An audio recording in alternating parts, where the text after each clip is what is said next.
All right. Ready for another deep dive? This time, we're taking a look at keto. Oh, keto. Oh, But, with a twist. okay. We've got Katy Mariposa's ebook, Keto Diet Reload, to unpack.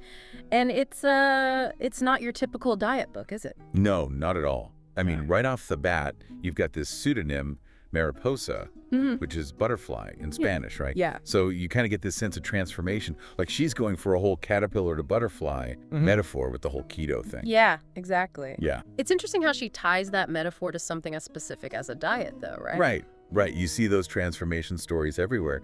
But she's really grounding it in this very particular way of eating. Yeah. And for her, it's really personal. I mean, she talks about struggling with her weight for years, and even though she was active, she never really felt comfortable in her own skin.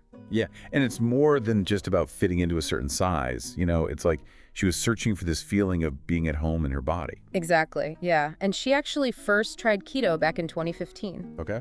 And it wasn't just her jumping on the bandwagon or anything. This was after a really, really tough time in her life.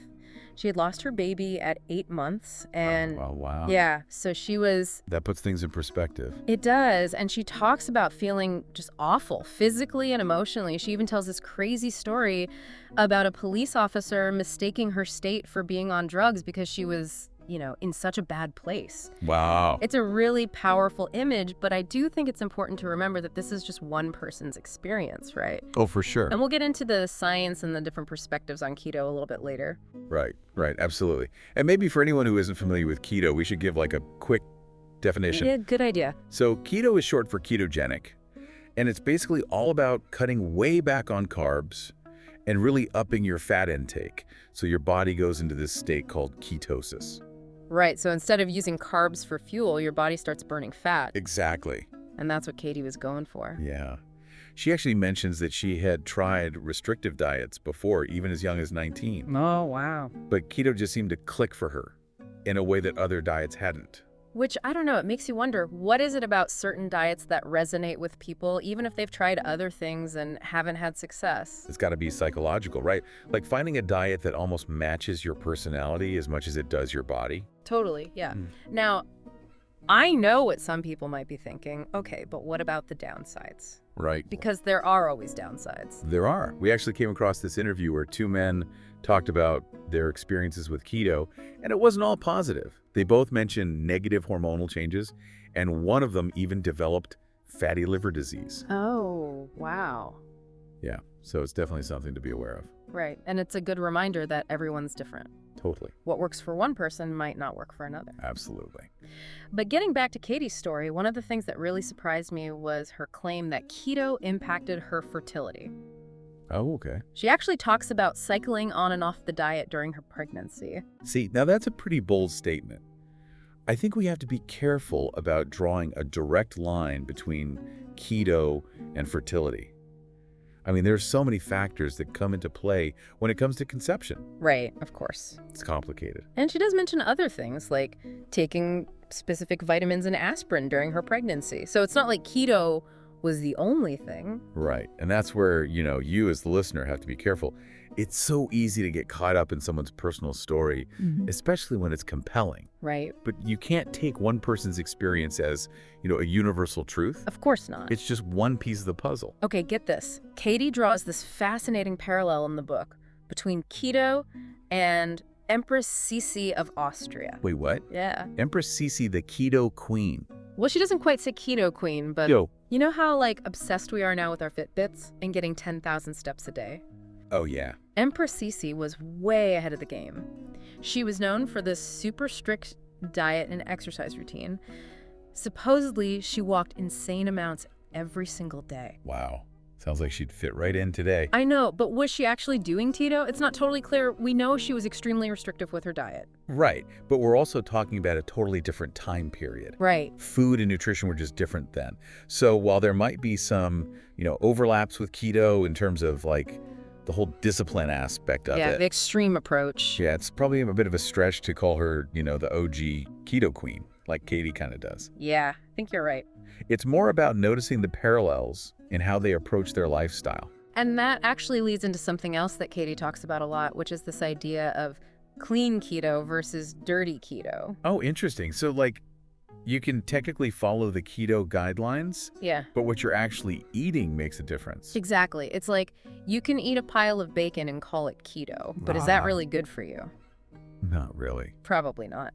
So for Katy, clean keto is all about choosing high-quality fats. Avocados, nuts, olive oil, and avoiding all the processed stuff that some people try to pass off as keto. Which, let's be honest, is just good advice in general, right? Totally. It's about making conscious choices about your food. Okay, ready for another twist? Hit me.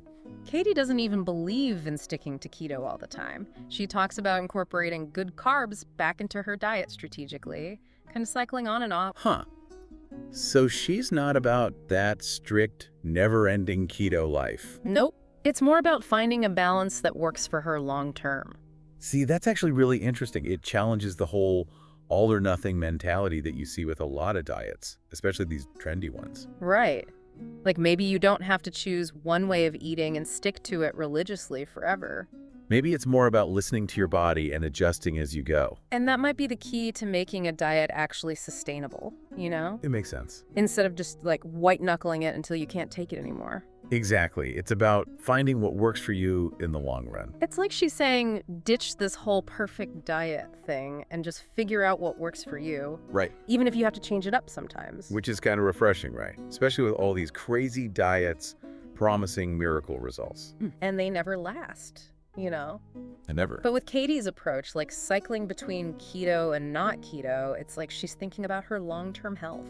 Yeah, it's more sustainable. Totally. And what's interesting? She talks about how she's been revisiting diets from the 80s. The 80s? Yeah, and it got her thinking about adding some simple carbs back into her diet. Wait, so we should all be eating like it's the 80s now? No, not exactly. Okay, good. But it makes you wonder, maybe somewhere along the way we got caught up in all these complicated diets. Right. And we forgot about some of the simpler ways of eating that might actually be better for us. It's like we always say, the best diet is the one you can actually stick with. It's just hard to figure out what that is sometimes. For sure. And I think Katy's story shows that it's important to be open to trying new things. Yeah, like she even talks about adding a teaspoon of brown sugar to her coffee. Really? Yeah, it's not exactly groundbreaking, but it works for her. That's the point, though, right? Sometimes the simplest things are the best. I like that. It's not about depriving yourself. It's about finding what makes you feel good. Okay, so we've talked a lot about Katy's own experience with keto. Yeah. But we have to talk about the downsides, too. Right. We can't just ignore those. Because we know that not everyone has the same experience as Katy. Exactly. Remember those two men from that interview we talked about? The ones who had the negative side effects. Yeah. They're a good reminder that any diet can have risks. It's so important to talk to your doctor or a dietitian before you change how you eat.